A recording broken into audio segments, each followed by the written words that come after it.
Greetings, greetings, greetings, everyone. This is Zelma J, your self care coach, and I'm back at you again with another episode of Let's Talk Self Care. And today, self care is something that's really misunderstood, and it's so many different ways that self care really affects our lives. And today, we're going to talk about healing. And I should really be good at that one because I had been ill for a long period of time, and all of a sudden, it just went away. I can't say all of a sudden it just went away. It was a process. And I'm going to say this part: healing isn't always loud.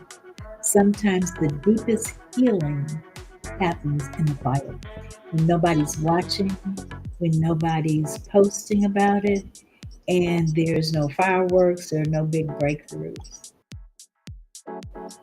And we just is the silent, slow work that is in. And that's when we start to really look at how we really start to heal, like when the pressure to reform healing or to perform healing.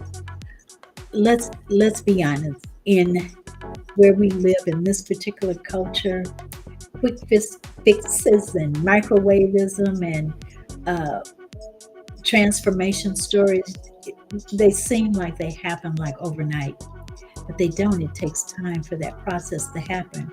We see before and a after, and what's in between is often what's missed, and that's the testimonies and the trial and the dramatic changes and all the wonders why and all the process is slower or messier or quieter, but in the end the healing is performed. And there's no applause when you um, choose not to text back, or you uh, being with a toxic person, or no spotlight.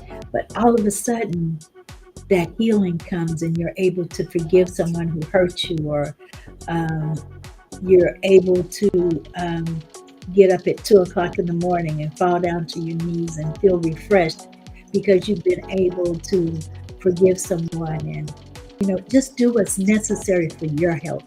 Because when you talk about healing what's hurt and being wounded, it's not always an automatic quick fix. Sometimes, not sometimes, but most of the times, we have to go through a real process.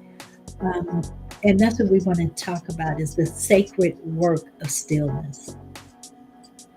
Sometimes God does his best work in silence. In Psalms 23, he says he leads me beside the still waters and restores my soul. And sometimes it just lets you know that still waters means it's not rushing, it's not crashing, the waves are still. And that's the time you can hear that little small voice talking to you about your situation or your process. And that's how we get our healing.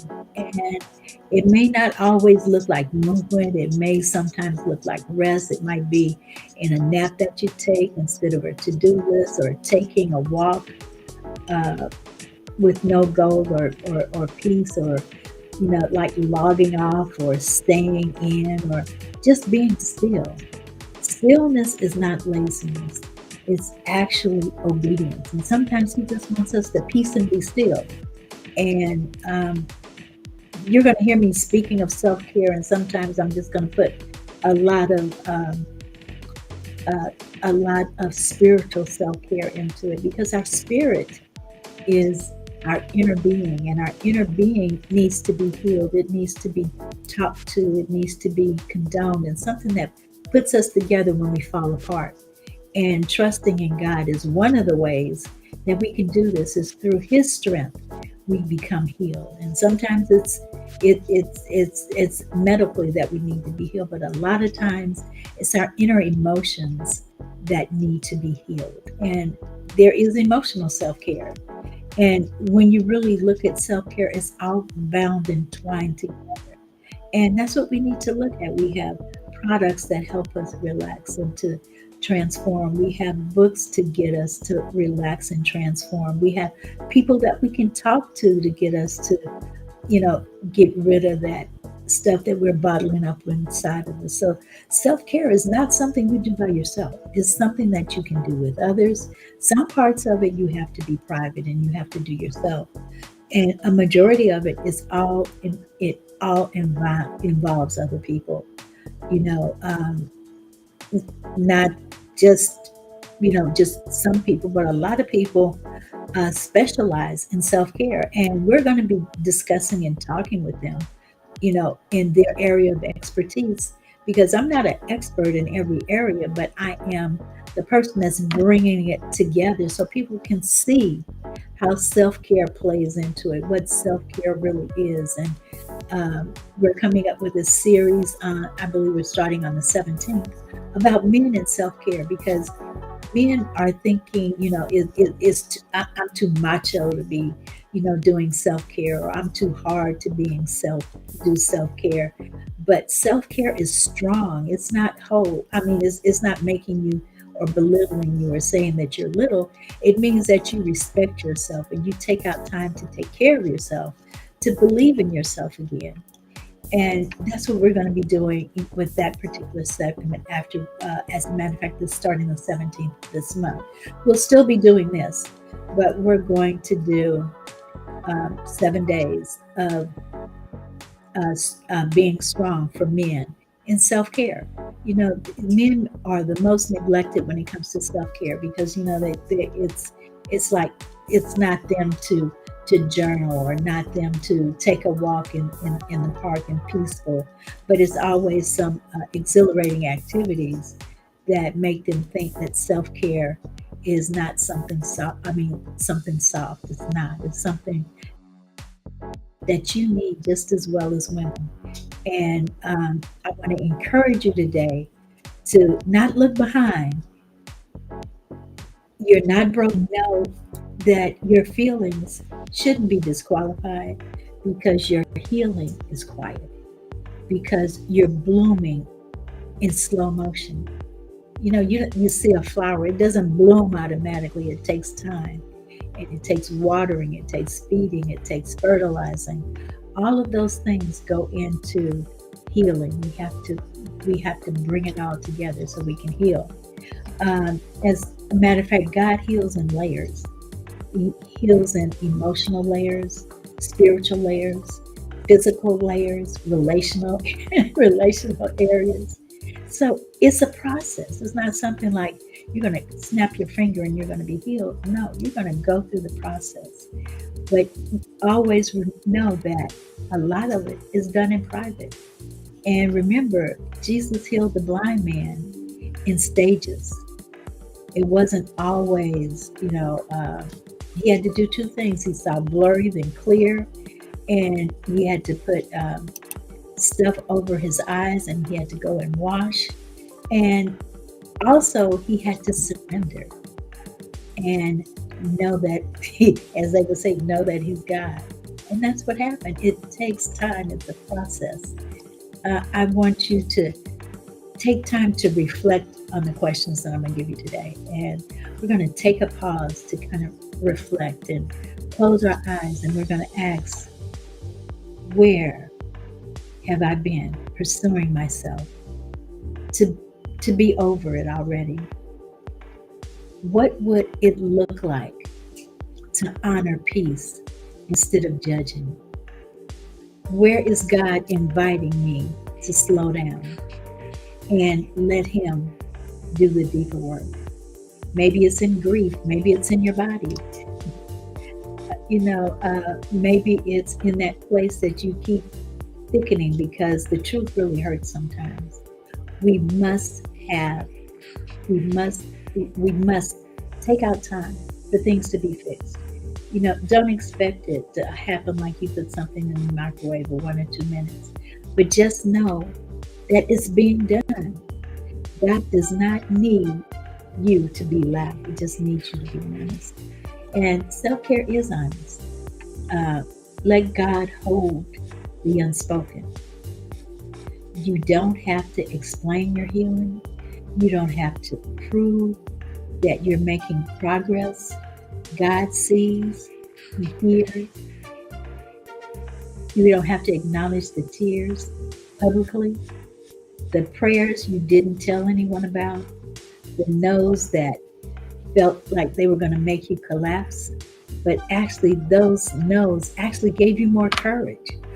The Lord will fight for you if we just peace and be still.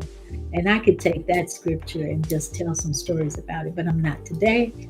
But I want you to know that everybody has been through something, and you're still going to go through things, but it's how we handle them and how we react to them that brings about the peace or the discord. If we handle things in peace, it'll be in peace. If we handle things with a level head, that's how it's going to come out. So know that you're not alone. Know that there is someone to help, and also know that there's support out there for you. And the best support that you can know that's out you is to know that God is fighting for you and you're healing behind the scenes. So just take note of that, because He can't fail us. So be still. Let Him hold your broken parts. Let Him whisper over your wounds, and let Him rewrite your story with grace and not guilt.